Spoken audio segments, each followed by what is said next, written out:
Welcome to The Human Variable, where we learn about the complicated intertwining of science and public policy. Quick note, this is part 2 of Jeffery Dewey's look into homosexuality in the DSM, so please go check that out if you haven't. Otherwise, on with the show.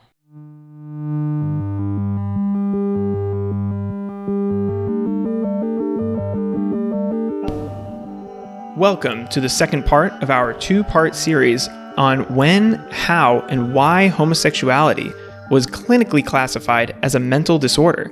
If you haven't already, take a listen to the first part of our series that covered the science and activism in the 20th century that led to homosexuality being declassified as a mental disorder.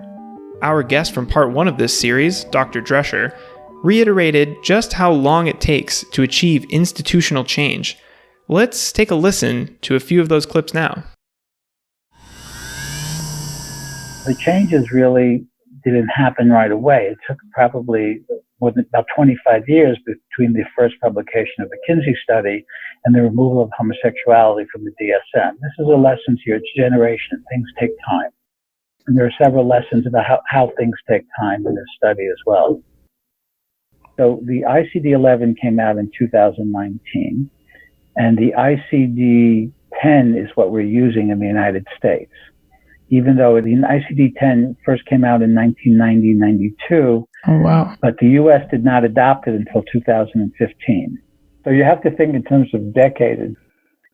The first national conversation we had about gay rights really only took place in 1993 when President Clinton tried to end the ban on gays in the military, and that was 20 years after the APA decision. Gay marriage only came, I think, fully in 2015. With the first gay marriage in Massachusetts in 2004. So once you give up the mental disorder paradigm, what are we going to do with this? So these things take time. Even if you look at the gay marriage debate, the first gay marriage case was in Hawaii in 1993. Wow. The Supreme Court of Hawaii said that Hawaii had to allow gay people to get married. And so the U.S. Congress in 1996 passes the Defense of Marriage Act so that the U.S. government doesn't have to recognize gay marriages. So Hawaii in 1993 to the U.S. Supreme Court's decision in 2015 in Obergefell. When I asked Dr. Drescher why these changes take decades, he said, quote, "Sociology is not my specialty." And so I interviewed a sociologist. Specifically, I interviewed Dr. Kristen Schilt, Associate Professor of Sociology at the University of Chicago and Director of the Center for the Study of Gender and Sexuality. We dug into a few topics, including the personal biases that push back against institutional changes, biases in academia, and how to challenge those biases. I also spoke with my co-hosts, Tina Roman and Mark DeTusa, about biases we've come across in the physical sciences and our lives. Let's turn now to Professor Schilt, who picks up our story from the 2015 Supreme Court case that legalized gay marriage. But I think it's always important to remember that the Obergefell case was a Supreme Court case. It wasn't voted on by the general public. Right. Sometimes you have to have the Supreme Court to change a law. I mean, the same thing with Roe v. Wade and abortion legislation that wasn't going to pass across the country, or, states have these different ideas, that does make it something that's still contentious, and I think if you remember after that ruling, then there were all these wedding cake makers who were like, well, we won't make cakes for gay weddings, or the marriage license clerk in Kentucky who was like, I'm not going to file these cases. And so I think that there's still kind of cultural lag. There's still a lot of discrimination and a lot of scientists and medical practitioners who have their own biases and cultural beliefs about trans people. And so I think that that's really difficult. I think about I have graduate students doing a lot of different kinds of projects, and one of them worked in a hospital for a while and was looking at pain management and how much medical providers have different ideas of who deserves opioids and who doesn't. Who looks like a drug addict to them, or whose behavior seems like drug seeking and whose doesn't. The nice middle class mother who's white who comes in pain is probably going to be given opioids, and a low income like African American who has sickle cell might not, right? It might be seen as drug seeking. And so just these different kinds of cultural beliefs about who has the deserving pain and who can you trust to tell you the truth about their symptoms. And so I think there's a lot of racial bias in the medical profession, a lot of bias against trans people and queer people. So I think those still really continue today. Gotcha. And I think, in some ways, the DSM is public. You can read it and find out this is how my group is being described and think about activism. But something like how doctors and nurses think about prescribing drugs are really private. Like you might personally think, I think I'm being discriminated against, but you're not going to see what they write about you or how they talk about you when you're not there or how they make these decisions. And so it's actually like harder to kind of push back on that. Right. And I think a lot of those doctors and nurses probably think, well, I don't have implicit cultural bias. I am basing this on what I see. I have, evidence because I've seen a lot of patients, and I know this might sound harsh, but, I have this evidence. And I think that that's more difficult to contend with because you can't see it in the same way that you can see something like a regulation of what is considered a mental disorder. But in some ways, I think to challenge these deeply held scientific beliefs, you had to do these really unusual methods, where it's like you had to really force people to look at these deeply held beliefs that they had, that they took to be scientific, and say, okay, but I think that a lot of this is cultural.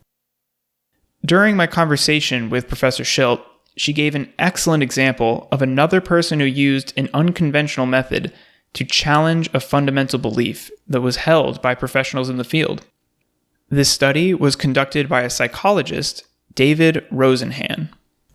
He was worried that there was such a stigma with being diagnosed with a mental illness that if these criteria weren't actually working, you were just damning people to this life of stigma, because what he had seen was you could never recover from it. Once you've been diagnosed, you're entered into a system and you can be in recovery, but you're never cured, right? So it's something that follows you. And so he got a bunch of his friends and colleagues to look very disheveled and go to mental institutions across the country. And all they said was they heard a voice, and the voice said, empty, dull, thud. And so he picked these because they were symptoms that didn't really align with any kind of classic diagnosis. And so he wanted to see how often people got admitted to the mental hospital. And everyone got admitted. And once they got admitted, they were told to act totally normal. What he found was that when you started acting normal, then everybody was like, oh, okay, well, you're in remission. You were never wrong. So some of them were actually institutionalized for 50 days. Wow. And there's this very funny part where they were asked to take notes on their experience, and the note taking became a symptom of their disorder. And that the only people who thought that they shouldn't be there were the other patients, when they were like, are you a journalist? Are you doing? You're not, you shouldn't be here.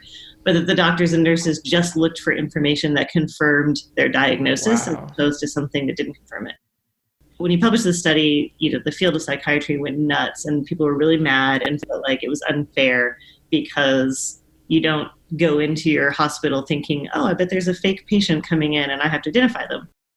And so a doctor challenged him and said, okay, send pseudo patients to my hospital over the next month, and I will tell you who is fake and who is real. And he was like, great. And so the month ends, the doctor presents him with all the cases he thinks are fake, and Rosenhan says, I didn't send anybody. Oh my God. So that was really this big problem of how good are we at diagnosis that has these huge implications. So in the case of both Rosenhan and Evelyn Hooker, these were researchers who had hypotheses in mind about a community of people. Some people would argue that having that hypothesis in mind would bias your research towards proving it. Here's what Professor Schilt had to say on that point.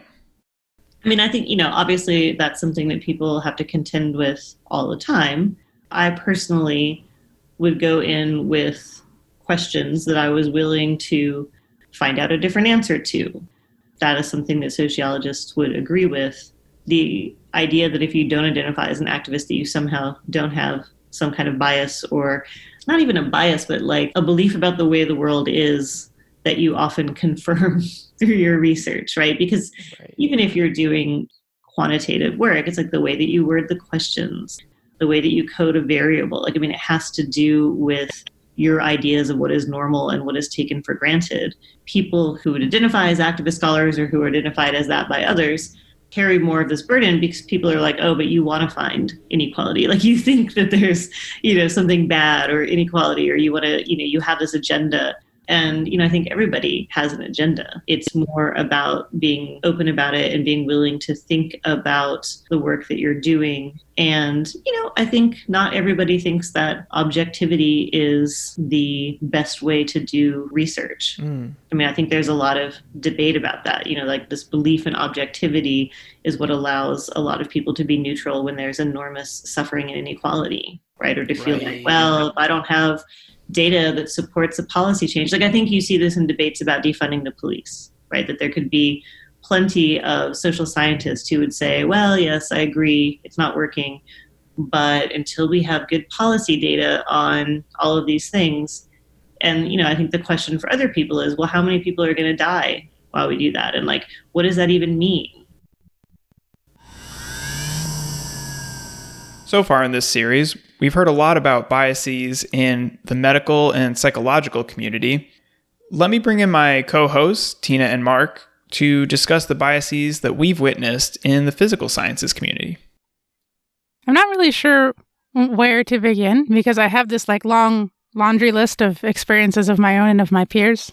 You can see the biases in science as to like how your colleagues are treated, and then you can also look for the biases in science as to how research is performed, and also how people judge the research of their colleagues depending on what like identity groups they occupy. I think one trend I've seen happen over the course of multiple years is I've seen particular professors who seem to demonize like quiet women versus confident women. So they'll like over glorify the outspoken loud women and like over scrutinize the quiet timid women as a way of like reinforcing these like gendered expectations that like if you're going to be like a female scientist, you have to shed all these like feminine traits, such as being demure. But there's also this other more insidious layer where I've seen both for my own work and for other students who are people of color, their research is scrutinized more harshly and their progress is tracked much more closely. And there's just like this stronger standard that they're expected to meet compared to like other students who are allowed to be average. And I feel like that kind of doubling up of the academic pressure, like the pressure to publish, etc., kind of pushes those students into positions where they are either like they lack a lot of self-confidence, or they're willing to go to any limit to get their data to be respected, which could go into the realm of like data falsification or like overselling their data so that when it's cut back down, you end up on average where the data interpretation should be. So yeah, it kind of creates its own problems, that implicit bias against like gendered groups, racial groups, sexualities. It can toxicify even the very like objective science that we're trying to do. Mm-hmm. Yeah, I think one of the biggest biases that I've heard of and that I've witnessed is professors who say like, we're just here to do the science, and it's just the classic ignoring that bias exists. And like more broadly speaking, sometimes people from particular identity groups are particularly interested in researching particular topics. So for example, I'm a biochemist. Some queer scientists might be more interested in researching, say, HIV/AIDS, because that like affects them in their daily life directly.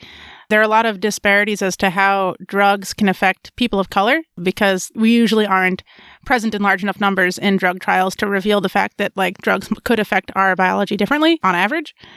And so there might be people who are really interested in investigating like symptoms or sicknesses or drug effects of racially different groups. And those questions that are like particular to a small group of people that aren't the majority of people in science can be easily overlooked or ignored or written off as not as important or not as valid because it's not broadly applicable to the entire population.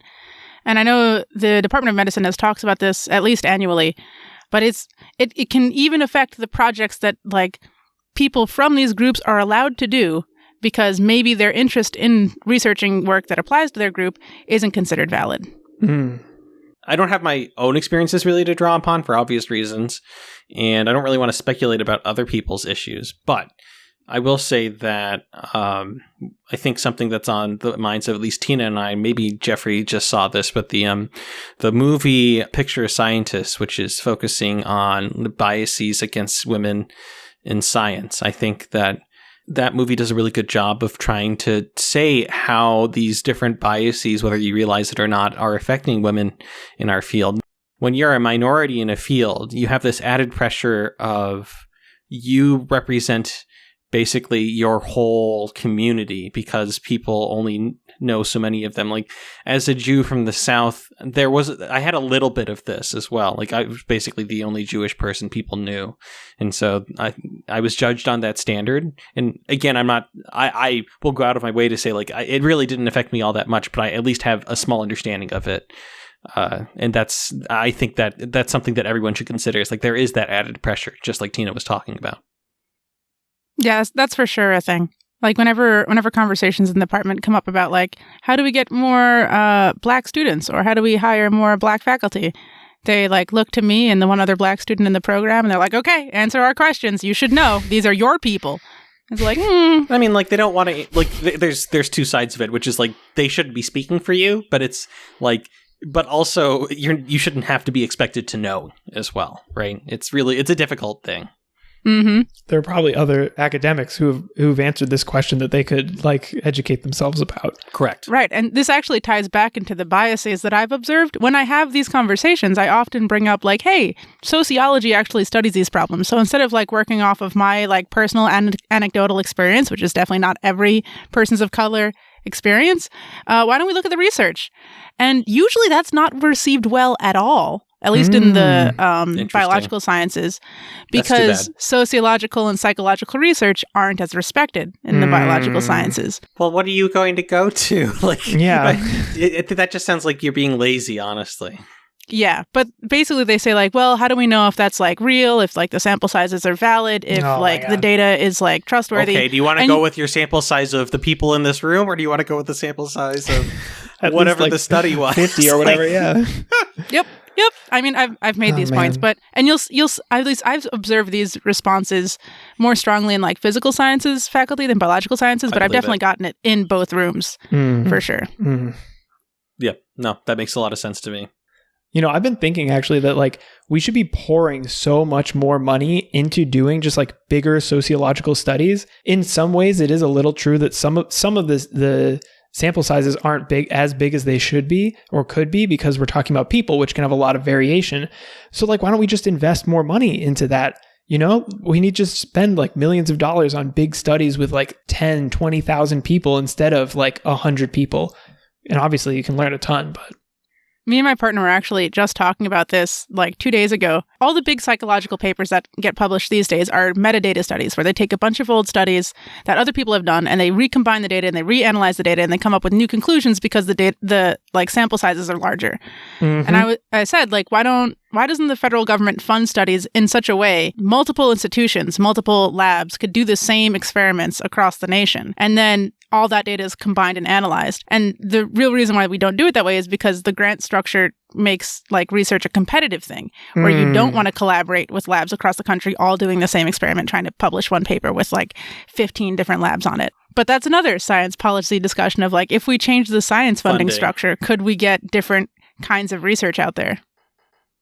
In this first part, we discussed how we've seen research and researchers evaluated differently based on their identity.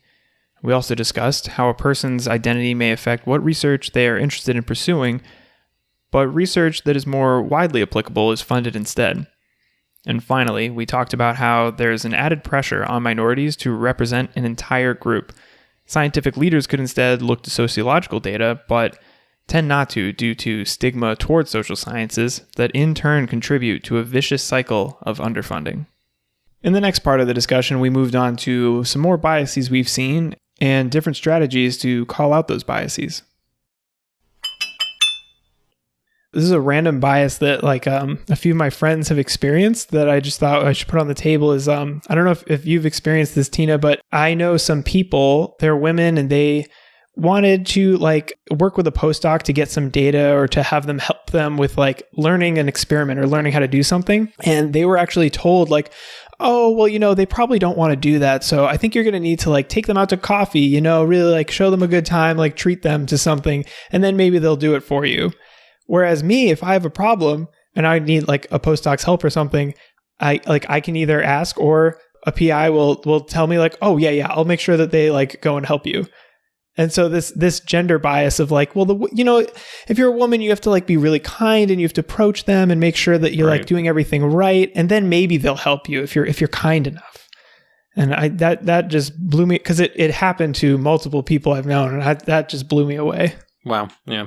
Yep, for sure a thing. I know that this hasn't actually happened to me directly because I'm one of those like loud, outspoken women in science. So when I need help from a postdoc, I don't even tell my PI I need help from a postdoc. I just walk up to the postdoc and say, help me.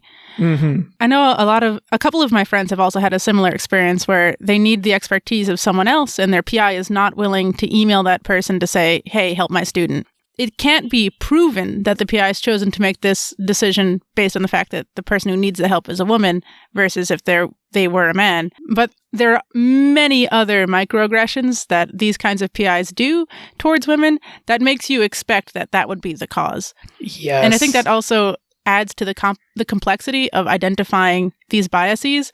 Is they can be written off as like, well, maybe he didn't do it for this reason, or maybe they chose to say that for that reason. And until you can get like a track record of all the tiny little things that they've done to show that this is the result of an underlying current of thought, it's really difficult to actually bring to light. Yeah, 100%. I have heard a PI say, oh, you know, everyone in my lab is so short. Like we should get the women in the lab high heels so that they can reach things on the higher shelves. Unbelievable. You know, I'm not tall. There are plenty of women who are taller than me, and Yeah, Jeff, why don't you get some high heels? Like, why are we constricting that to just women? Like, just get everyone in high heels, and we won't have this issue. And then also like high heels instead of like like big shoes or something, like tall shoes. You know, something that's less. I want platform shoes in lab. That's not a hazard at all, and it will definitely improve our performance. Biology labs with the open flames. Yeah, little comments like that happen all the time. Like I've had a PI say to an older student who is a woman, oh, it's so good that your husband is a lawyer. That means that you don't need to worry about like getting a real paying job. You can just stay in academia. Wow. And I was like, no, thank you. Nope. I think they want the job that they want. So there's like existential panic ensues. Oh my God. Yeah, I guess I would just wrap it up by saying like, bias is an implicit thing. It's definitely in everyone. You can't just like choose not to have it. The best you could do is try to be aware of it and try and notice when it's affecting your decision making by just being self-aware. But its presence does need to be addressed because not only does it affect individuals negatively, it's affecting science as a whole and the progress we're able to make in a really negative way. And I wish we could do a study to show how much of an effect it's having. But I don't know how that would be designed. Mm-hmm. Bias is something, like you said, that we all have, and it shouldn't be something that we believe is like shameful to. I mean, like it isn't good to have bias, but it's something that we should actively be looking for and be able to call each other person on without it being a large issue. Like, hey, you should consider this. And if we're all good actors and we all respect each other, it's something that will be worked through because nobody comes from a background where they're, exposed to everything and they know immediately at all times how everyone wants to be treated and how how you can be most respectful to talk to people. I mean, I've made so many errors, and I hope that through conversations with friends and acquaintances that I personally have tried to tackle these biases, and I'm not anywhere close. You will never be done. There's always more to know and to learn, and just to keep an open mind and just try to treat people how they would like to be treated. It's just something that in life, just something you should always consider, and it shouldn't be a stigma that you have these biases. For sure. I think a lot of people are afraid of being called like a sexist or a racist, like the noun form of those terms, so that they will always be those things no matter what they do, and that just makes them a villain. But actually in like D&I spaces where I am often found. What's a D&I space, by the way? A diversity and inclusion space. That term also has recently evolved to DEI, which is diversity, equity, and inclusion. But in those places where people are trying to advocate for underrepresented groups, we tend to call each other out on acting on our biases often. It's a normal part of the culture in those places to say, are you sure it's fair to make that assumption? Or are you sure that that's actually what the data says? Small questions that we can bring up to each other that allow us to like pause and reflect and see, am I saying this or feeling this way because of an internalized bias? So that's not like accusing our friends of like all being racist and sexist. It's just a way of helping each other be more accountable of our internalized biases.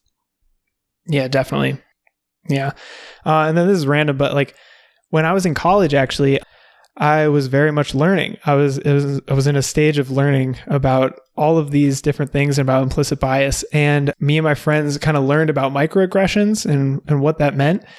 We thought we would have fun as a game to just like point out microaggressions and just like yell microaggression whenever we did one.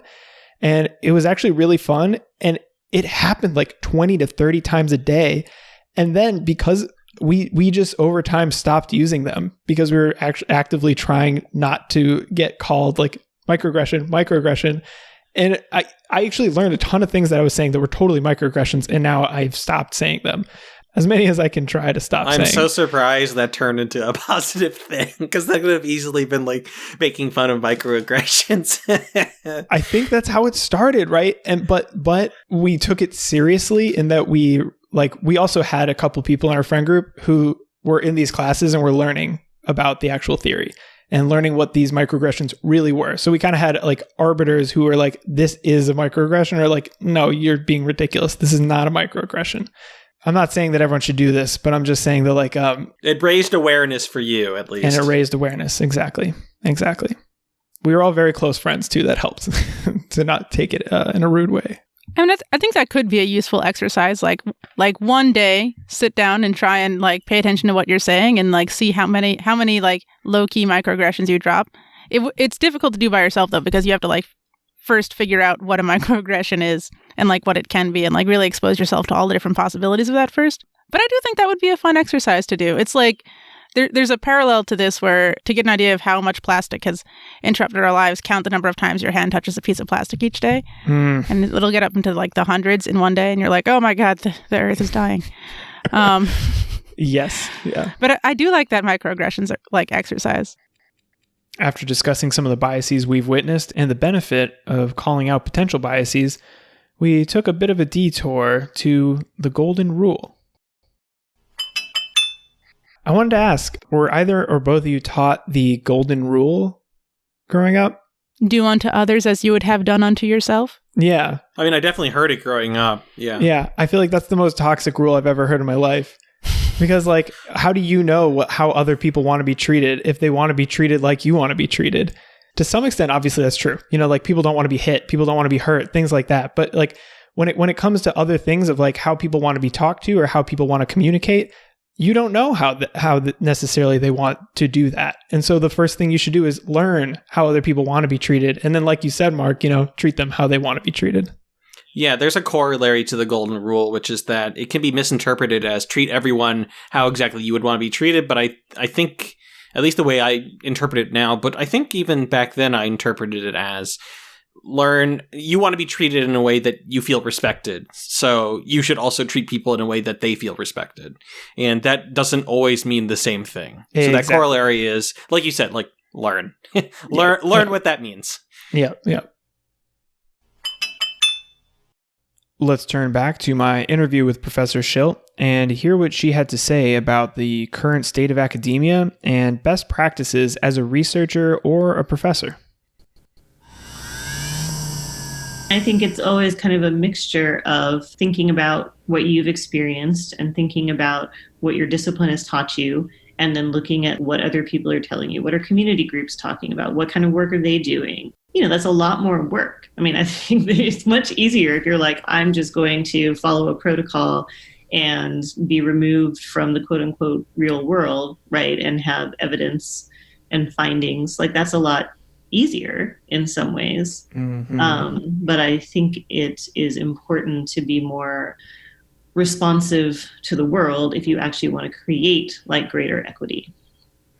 Yeah, that makes a lot of sense. Almost being humble about what you don't know and just assuming that you don't know everything. Absolutely. And I think being willing to be wrong, there's sort of this kind of joke in talking about like nobody ever publishes articles about how they didn't find something. Yes. And that's really hard because you think, but the majority of times you don't find something, but we've like happened to make academic publishing be about findings as if null findings are not findings. I think there's so much pressure on people to produce something that puts their mark on the map. And that makes people really defensive. It makes people not want to be collaborative with other researchers, with communities. I mean, it does create this kind of individualized world of I'm trying to make my reputation. And I think that's why we've been seeing, these terrible stories lately of the person who faked all of their data so they could get a bunch of articles published. Right. So, I mean, I do think the world of academia, at least in research universities, should think a lot more about why do we have these crazy publishing pressures? Like in my discipline of sociology, in the last 10 years, the amount that graduate students have published has doubled. Wow. It's at the same time that people are reading less and less and less. So it's kind of this university administrators push you to have this publishing record. What is that really doing for the world, right? Like, what is it doing for you? What is it doing for the world? How many articles can you publish that are actually producing something new or interesting or viable? So I also discussed with Professor Schilt about the progress made towards equal rights for the LGBTQ community. Kristen goes through a couple of examples, and specifically in academia and at universities. Like, I think it is really important to remember that the university community is a little bubble.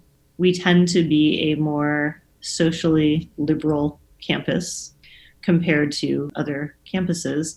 Sometimes I think it's easy to think, well, we all support LGBTQ rights here, and that's not exactly true. Like, that is certainly not true. If you look at the climate surveys, LGBTQ and trans non-binary students report a lot of discrimination, and a lot of that comes through classrooms. I think of like the latest kind of round of debates about this are professors who don't want to use gender neutral pronouns or who misgender students purposefully. I think that that is something that tenured faculty like myself need to speak out about and to raise awareness of and to really push back on. Because I think, a lot of times, particularly in sociology, we fight so much for social change. Like, that's kind of what sociology thinks that it's doing, right? That it's like thinking about inequalities and change. Then social change happens and we're like, but that means I have to change my practices and I don't want to do that. And so I think it's being aware that like having greater equity for everyone means that a lot of us have to give something up, right? Or we have to be willing to change practices or be willing to think, wow, in 1975, I was really on the cusp and I knew everything. Like, I was really the most informed person. But now I actually don't know as much as my undergraduates or my graduate students about what's happening in the world. And I can learn from them instead of trying to teach them what was cutting edge in 1975. And so I think being willing to like give up some of our expertise and to look at, I just think that a lot of times we have a tendency to see something like gender neutral pronouns and be like, oh, that's a fad. Why do I have to change my practices? And I'm like, right, but that's how everyone feels about change. When women started entering the professional workforce, men workers were like, why can't I make these jokes anymore? Why can't I do these behaviors that I want to do? And, I think it's really being aware that even if we think we're a really, equitable person, we probably always have something else that we can learn. And we have to be willing to kind of engage with that and not be defensive. I think the worst thing we can do is say, well, that's just young people having a fad. And that's what people have done to like young people in activism forever, like that you're going to grow up and realize that you're actually a Republican and that you want fiscal conservatism or whatever, that we dismiss that kind of activism. And you see that with youth climate action or youth action against gun violence, that, there's this kind of eye roll sometimes about like, well, that's just what young people do. And I think it's really trying to kind of keep ourselves accountable to, if you really want equity and social change, you have to consider how you're going to be a part of that. Even if you don't necessarily understand something, you have to be willing to be like, well, I don't really necessarily understand why someone wants gender neutral pronouns, but that's what they want and I'm going to do it. And I think once you start to do the practice, it becomes less of an issue. Right. Definitely. And it's not hurting anybody. Oh, but I think it's like you have professors that are like, but it's grammatically incorrect to use they. And, it's just one of those points where why is this the hill that you want to die on? A quick aside to the listeners. The word they has actually been used as a singular pronoun specifically for individuals of unknown gender since the 14th century. Here's an example. My friend went to the grocery store today where they bought some milk. Friend is clearly singular, but they is used instead because the friend's gender is unknown. Something to keep in mind if your professor says it's improper grammar. Now, back to the interview with Kristen.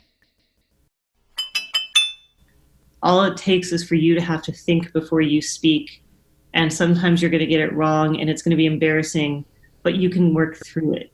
So much of that kind of change is being willing to not always get it right and to figure out how to respond when someone says, oh, actually you misgendered me, without getting angry or trying to shut it down. Definitely. And I understand that is hard. I think it's really hard for professors because we're used to having a lot of expertise and nobody critiquing us. But I think it's so important because I think if you interviewed generations of, women and people of color and queer people about their experiences in the academy in the 60s and 70s and 80s, everyone has a really sad story of at least one professor saying something to a class. I remember having a professor that said homosexuality has been taken out of the DSM, but I think it should be put back in. Wow. And, so I think it's really kind of thinking about ourselves and what we're doing and not assuming because we're an expert on X that we're an expert on Y. Let's turn now to the last part of my discussion with Tina and Mark, where we cover some problems and potential changes to academic culture in the physical sciences today. We also talk about the reasons why the scientific process can be trusted despite personal bias. One obvious way to make research less biased is to value failure, right? And or another way to say it is lower the stakes. So failure isn't necessarily a failure. Because I feel like we can learn a lot from negative results, from things being proved wrong, from people trying something and it not working, like what Kristen said. That would also go to change the academic culture as a whole, right? If we change what we value in academia, we can stop valuing these biased assumptions about what is good and what is bad. These stereotypes about what a scientist is are also based in these stereotypes about what a man is and what versus what a black person is, right? Because a white person is driven and a black person is lazy and a good scientist is driven and not lazy, and these little assumptions about what our culture is supposed to be that ultimately end up painting this picture that's very exclusionary and very narrow-minded. And I could be wrong here, but my inkling is to say if we lower the stakes of research, if we value failure and learn from negative results and positive results, that kind of mentality shift will create spaces for us to start valuing other things, new things, diversity, and trying wild things and seeing if they work or not, right? Taking bigger risks, doing research that's not necessarily directly in your field, essentially making space. 100%. My suggestion as to just lowering the stakes is a very simplistic solution to a very broad, complicated, multifaceted problem. True. You got to start somewhere though. Mm-hmm. And I think that's a good place to start as any. Mm-hmm. I was just going to say, when I was listening to Kristen speak and just after our first discussion on, how we wish that there were more studies in sociology with bigger studies with more people. If people had been publishing all of the null findings in these sociology experiments and sociology studies, we'd have a huge data set probably. Because I wonder how many of these sociological studies lead into nothing and don't get published, and how many people that actually represents, and that is a data point that would then be added to other data points, where maybe if you took all of the ones that were published, you see something, but if you include the ones that weren't published, that were done properly, you would actually say there's actually no difference between like these two groups of people or blah, blah, blah. Yeah, sometimes there being no difference between two groups of people is a really useful thing to know. Right. So this is kind of coming from a different direction from the same sort of like clips. So something that Dr. Schilt talks about, or these clips focus on, is the idea of biased scientists or biased research. What are your thoughts on like bias in scientists or bias in your research? It's an interesting question. I mean, I've actually, as I've been listening to these interviews, I've been thinking about, like, how do I apply this to, like, my people, like molecular biologists and, like, chemists and things?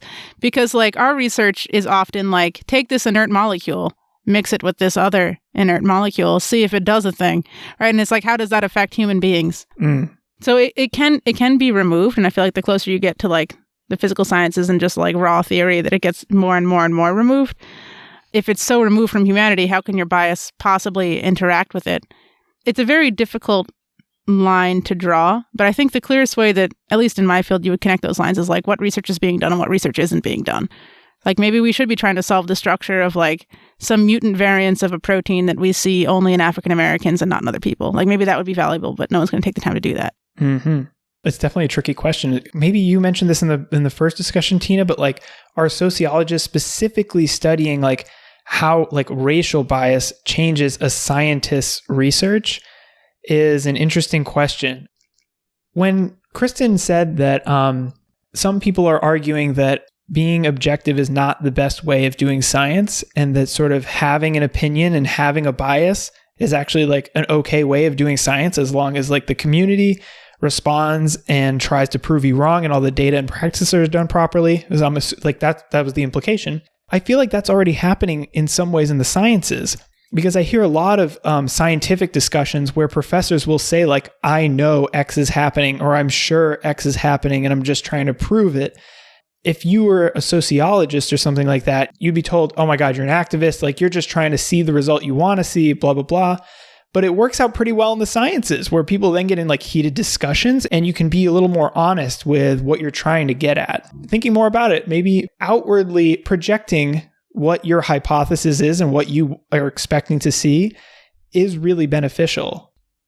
Yeah, I definitely want to confirm. That's for sure like a mold bioscience norm, where people are just going to have an argument out loud in a room of other scientists as to what this molecule is doing and why, and if it's physically possible for it to be doing this thing. Oh my God, yeah. But also, like, those arguments are definitely what fuel research, like, on our end. And so people will be, like, aggressively trying to prove the other person wrong. And that competitiveness really does fuel productivity. So that is the argument for why that force is useful. So one thing that I want to plug here is a book that I've been reading recently.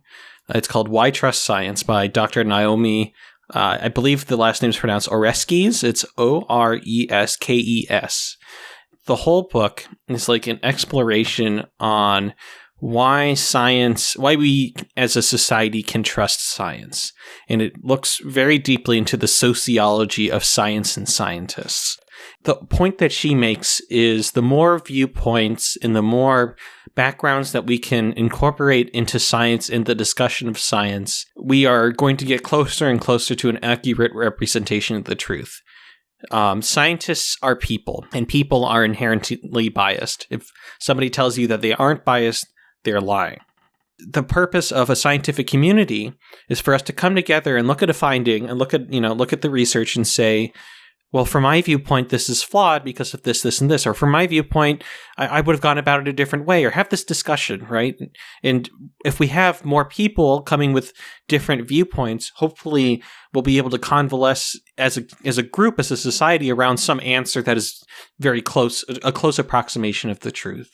And I think that's a really interesting viewpoint. And I think it's a really interesting argument towards diversity of viewpoints in science, diversity of backgrounds in science, and why it's so valuable.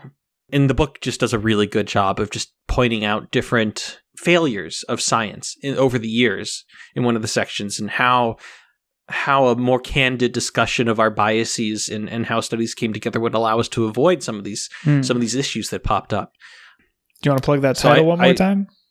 Yeah, it's Why Trust Science by Naomi Oreskes, but I believe she is a professor, and she based it off of like a lecture series. And as a scientist, you're always taught like, oh, well, science, it's this process that we all do, and the process is awesome, and we get good knowledge out of it. And as a scientist, like, oh yeah, science works like this. But the book really puts it in, like, really tries to crystallize the sociology of science, and it really like opens my mind up a little bit to like not just trusting the process, but like, why do we trust science? Why has science worked over the years? And it is due to this like on this discussion between experts from different viewpoints.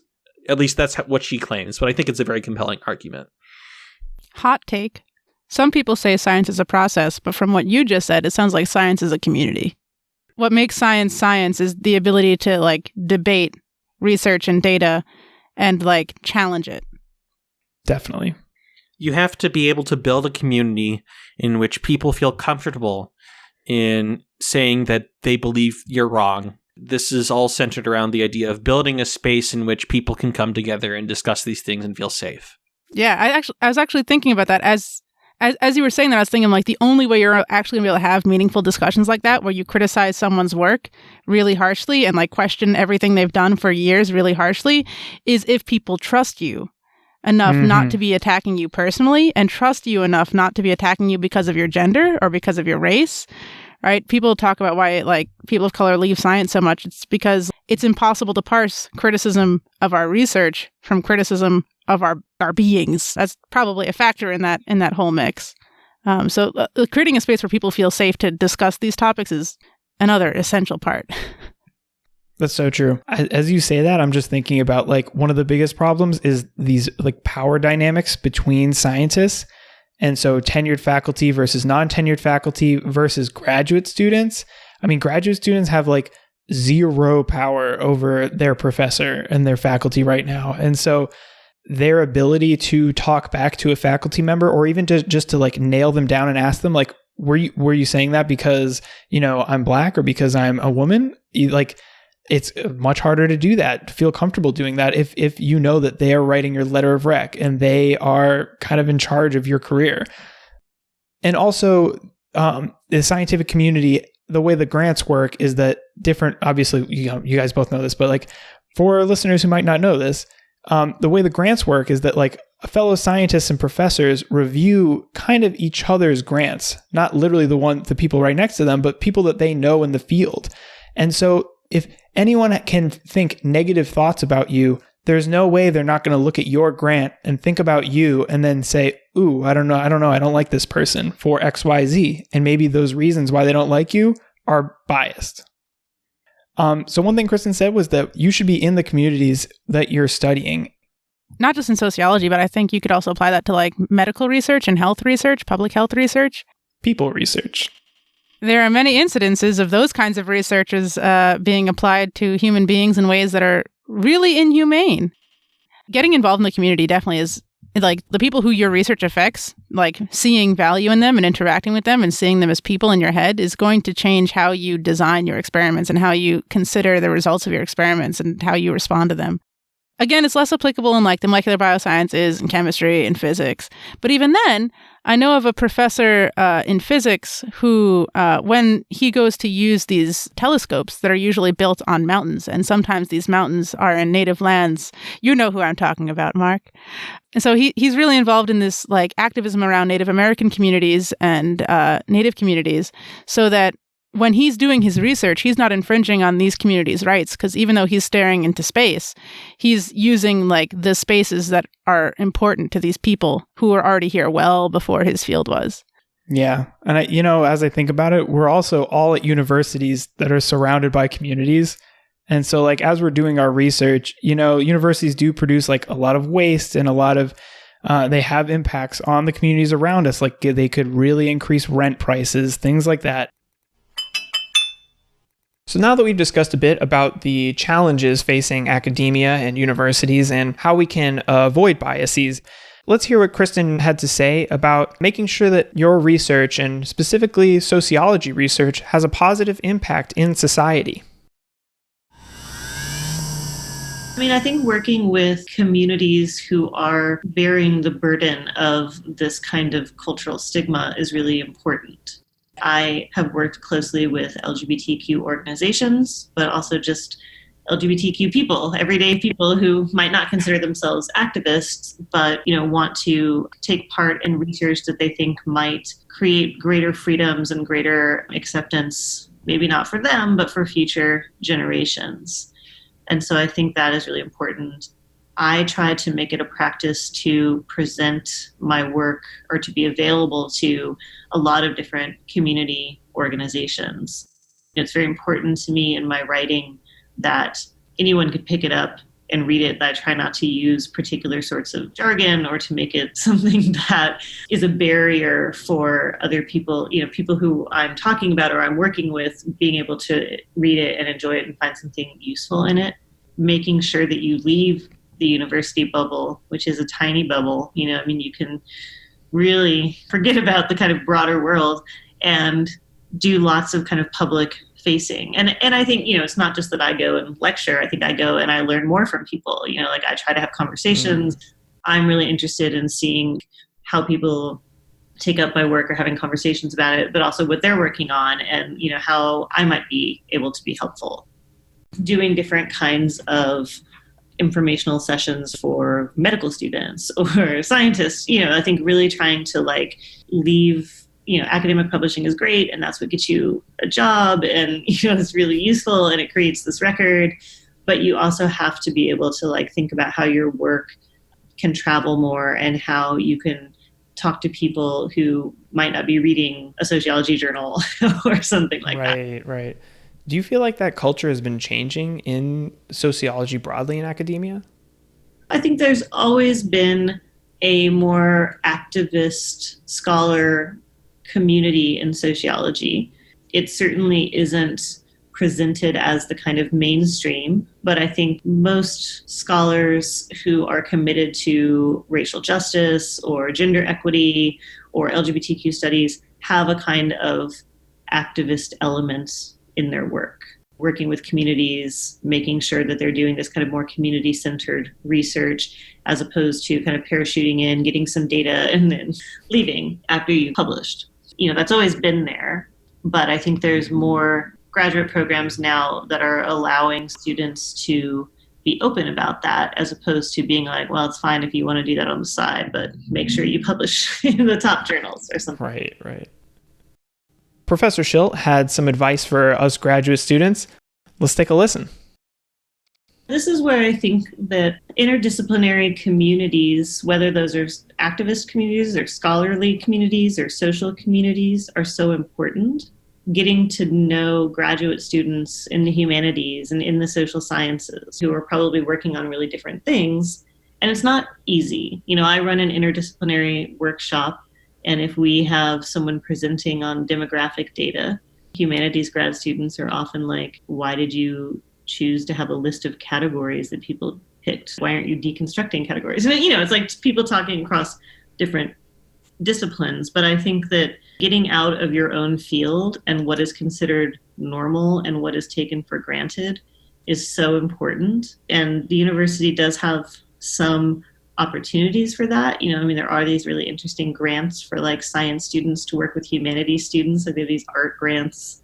I think a lot of the centers offer different kinds of events. We often at the Center for the Study of Gender and Sexuality have public facing events about LGBTQ rights. And, we would love to have more students from the sciences come, and to find ways to do more collaborative programming that actually is speaking to issues that graduate students in the sciences are facing. And so I think, and I just think it takes being willing to kind of make those bridges if you don't find them already. I think that's the kind of hardest thing, is that building a community, someone always has to take the first step, and looking for the sort of resources that can support that on campus. It's so important to have collaborations, even if it's just intellectual conversations across disciplines. And I think it's also very healthy for grad school, because just talking to people who are in your program can be really stressful. So I think talking to people who have similar stresses and get it, but aren't actually sort of in your actual program, can be really beneficial. Yeah, I've definitely found that to be beneficial. Yeah, it's just, it lowers the stakes. So I think, if there's anything that the center can do to help facilitate these interactions or conversations, we would love to be more involved in that. After hearing from both Dr. Drescher and Professor Schilt, Tina, Mark, how will we change our activities and our attitudes as graduate students? What I've been thinking about a lot, obviously being a part of the science policy group here and trying to think about how I can use my science background to directly help people, to directly advocate for equity in general, has been something that I've been thinking about a lot. A lot of what I do right now is like trying to be like, I want to be a good researcher. I want to get this science background. I want to build myself up so that I can help other people when I get out, serving my community and helping them. That is why I am getting my PhD to some degree. And so that is what's motivating me to continue. One thing that I'm taking away from this episode as a whole, like listening to things that Kristen and Jack Drescher have said for myself, is to get more involved in scientific societies and like professional organizations.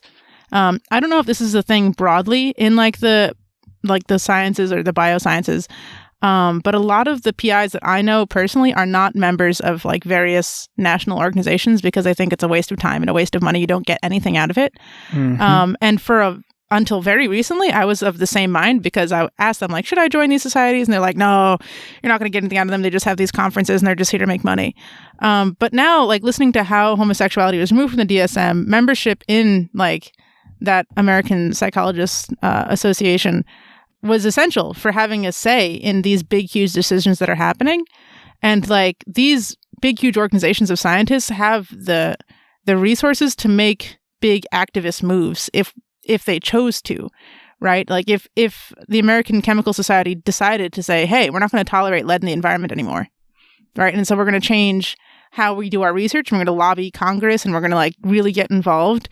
All of a sudden you'd have this huge army of scientists making this claim that's like could potentially affect a lot of people. So one thing that I'm going to do differently going forward is get more involved in the scientific societies and organizations.